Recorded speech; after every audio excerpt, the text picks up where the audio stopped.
Hola compañeros, este video es realizado por el grupo cuyos integrantes son José Cruz, Lidney Uñate y Karen Moreno. Vamos a presentarles aspectos genealógicos, estéticos y epistemológicos del teorema fundamental del conteo.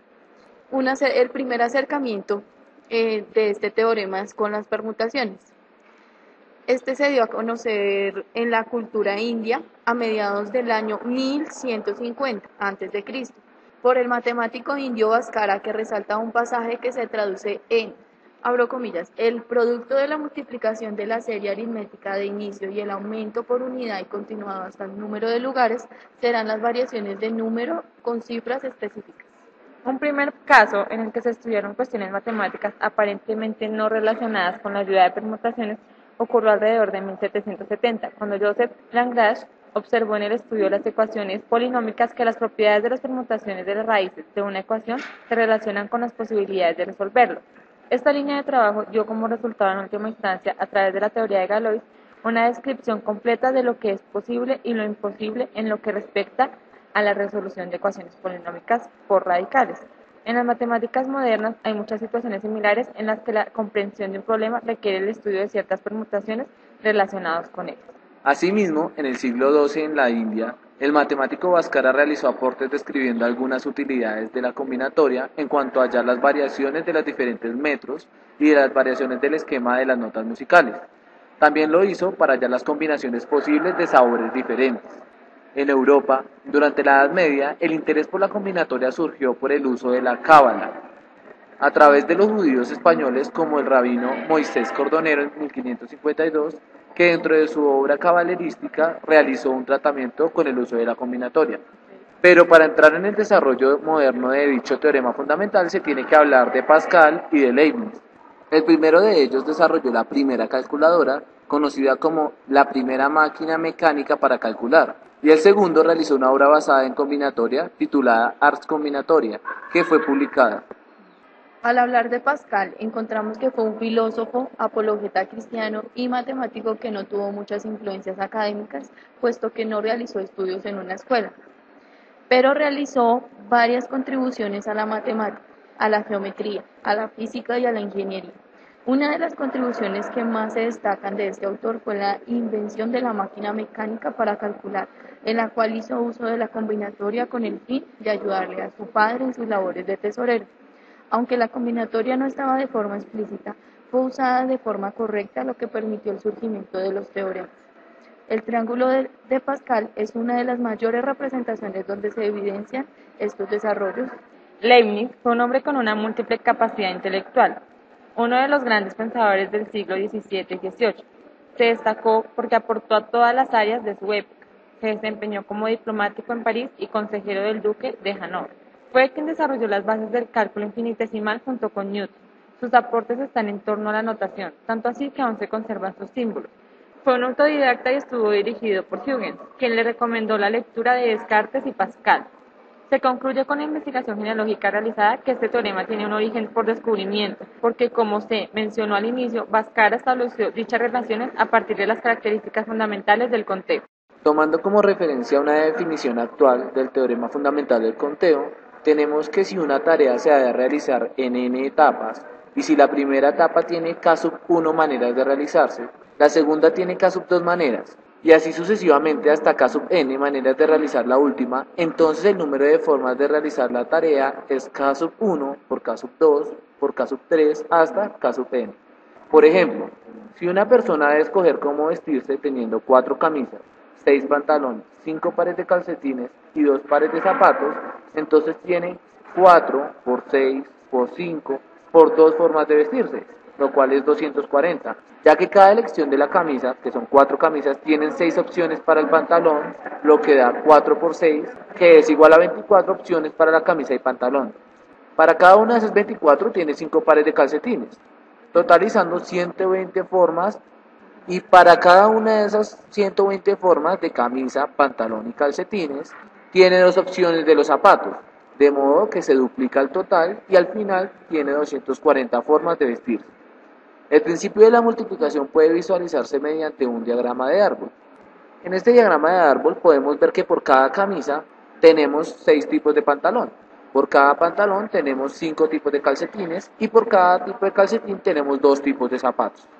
Este principio de multiplicación nos va a permitir resolver con más comodidad situaciones que involucren procesos que consistan en acciones sucesivas. Supongamos una acción que consista en una secuencia de pasos. Por ejemplo, tirar un dado, luego otro y a continuación un tercer dado. Diremos que los pasos son independientes si el número de formas en que pueden hacerse cada uno de ellos no depende del número de formas en que pueden realizarse cada uno de los otros. Para ello, vamos a hacer uso del teorema fundamental del conteo, el cual nos dice que si A sub 1, A sub 2 hasta A sub n es una colección de conjuntos finitos no vacíos, entonces el cardinal de A sub 1 por A sub 2 por A sub n es igual al cardinal de A sub 1 por el cardinal de A sub 2 por el cardinal de A sub n. Luego, como estábamos viendo en el ejemplo de los dados, el cardinal de A sub 1 es 6, de la misma manera que el cardinal de A sub 2 es 6 y por supuesto el cardinal de A sub 3 es 6, es decir, 6 por 6 por 6, que es igual a 216. Viendo las aplicaciones del teorema fundamental de conteo, pasaremos a presentar una de sus demostraciones, la cual está hecha por inducción. Entonces vamos a proceder por inducción sobre el número de conjuntos n. Vamos a ver si el teorema es cierto para n igual a 2. Para ello, A sub 1 y A sub 2 son dos conjuntos finitos no vacíos. Para el conjunto A sub 1 tenemos el elemento A sub 1, A sub 2, A sub 3, hasta A sub q. Y para el conjunto A sub 2 tenemos a los elementos B sub 1, B sub 2, B sub 3 y así sucesivamente hasta B sub r. Por definición de un producto cartesiano, sabemos que A sub 1 por A sub 2 van a ser todas las parejas ordenadas A sub i, B sub j, tales que A sub i pertenezca al primer conjunto y B sub j pertenezca al segundo conjunto, que es A sub 2. Para cada uno de esos A sub i, con i que está entre 1 y q. ¿Por qué 1? Porque 1 es el primer elemento y q sería el último elemento de ese primer conjunto. En ese orden de ideas tendríamos las siguientes parejas ordenadas: A sub 1, B sub 1, A sub 1, B sub 2, A sub 1 hasta B sub r. Es decir, r pares o r elementos de A sub 1 por A sub 2. Ahora, si hacemos lo mismo para cada uno de los elementos A sub i que pertenecen a A sub j, donde i es mayor o igual que 1 y a la vez menor o igual que q, entonces tendríamos las siguientes parejas ordenadas. Como podemos ver en todas las parejas ordenadas que se pueden presentar, tendríamos q por r pares distintos en A sub 1 por A sub 2. Luego vamos a decir que el cardinal de A sub 1 por A sub 2 va a ser igual a q por r, que es lo mismo que el cardinal del primer conjunto por el cardinal del segundo conjunto. Por consiguiente, podemos afirmar que la proposición es cierta para n igual a 2. Ahora pasamos a suponer que es cierta para n igual a p, es decir, cuando n toma cualquier valor. Es decir, si A sub 1, A sub 2, A sub 3 y así sucesivamente hasta A sub p es una colección de conjuntos finitos no vacíos, entonces tendríamos que el cardinal de A sub 1 por A sub 2, por A sub 3, por A sub 4 hasta A sub p es igual al cardinal de A sub 1 por el cardinal de A sub 2, por el cardinal de A sub 3 hasta el cardinal de A sub p.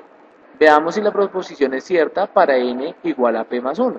Si A sub 1, A sub 2, hasta A sub p y A sub p más 1 es una colección de conjuntos finitos no vacíos, entonces tendríamos que el cardinal de A sub 1, A sub 2, A sub 3 hasta A sub p multiplicado por el cardinal de A sub p más 1 va a ser igual al cardinal de A sub 1 por el cardinal de A sub 2, por el cardinal de A sub 3, por el cardinal hasta de A sub p por el cardinal de A sub p más 1.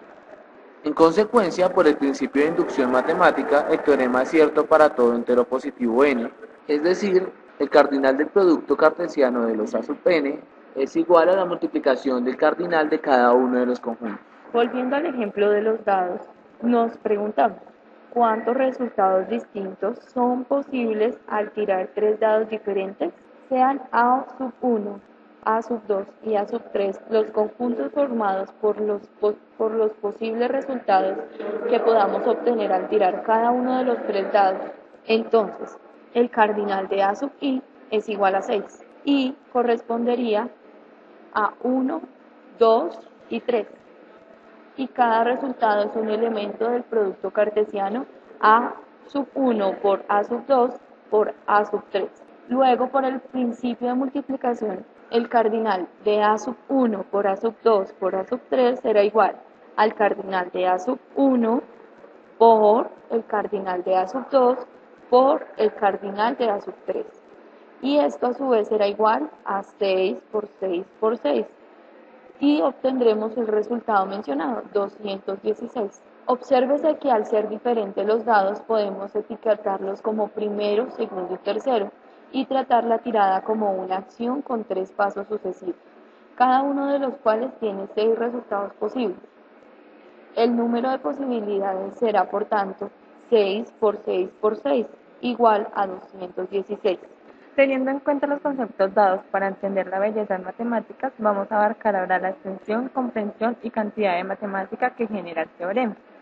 Entonces, el teorema fundamental del conteo no se considera de mayor extensión. Se enfoca en dar a conocer de manera eficiente las posibles permutaciones que se generen entre los conjuntos que intervienen. Su comprensión no presenta mayor dificultad, ya que se enfoca únicamente en los conjuntos, es decir, no tiene mayor complejidad resolver un problema que necesite del uso de él. La matemática que genera se fundamenta en abarcar el campo completo de la probabilidad, el análisis combinatorio, la teoría de grafos, la teoría de grupos, en específico la estructura del grupo, por el concepto de función que posee de forma implícita.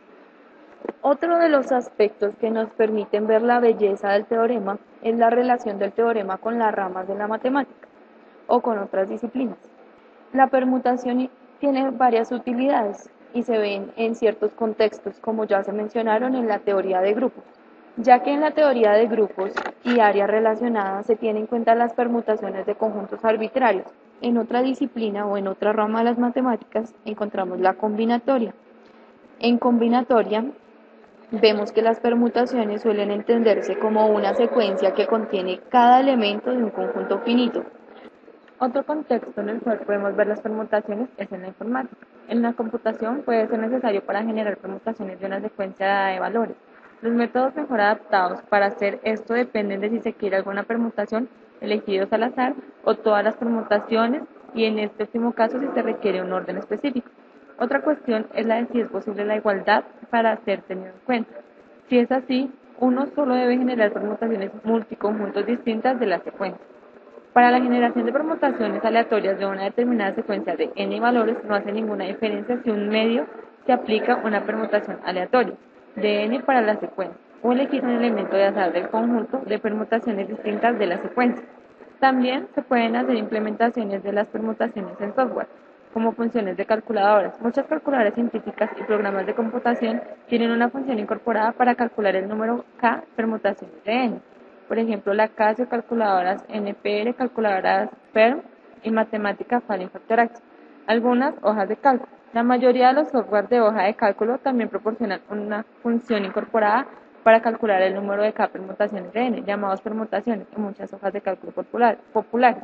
A manera de conclusión, podemos decir que el teorema fundamental del conteo cumple con las condiciones de belleza en matemáticas, porque es un teorema corto y de fácil comprensión, que a su vez tiene distintas ramas de la matemática o de otras disciplinas en las que ha realizado diferentes aportes, ya que en su desarrollo e implementación ha generado bastante cantidad de matemáticas. Podemos decir que este teorema es de fácil comprensión porque su lenguaje no es muy riguroso, porque además de ello se presenta su lenguaje en una forma común y se hace asequible a cualquier persona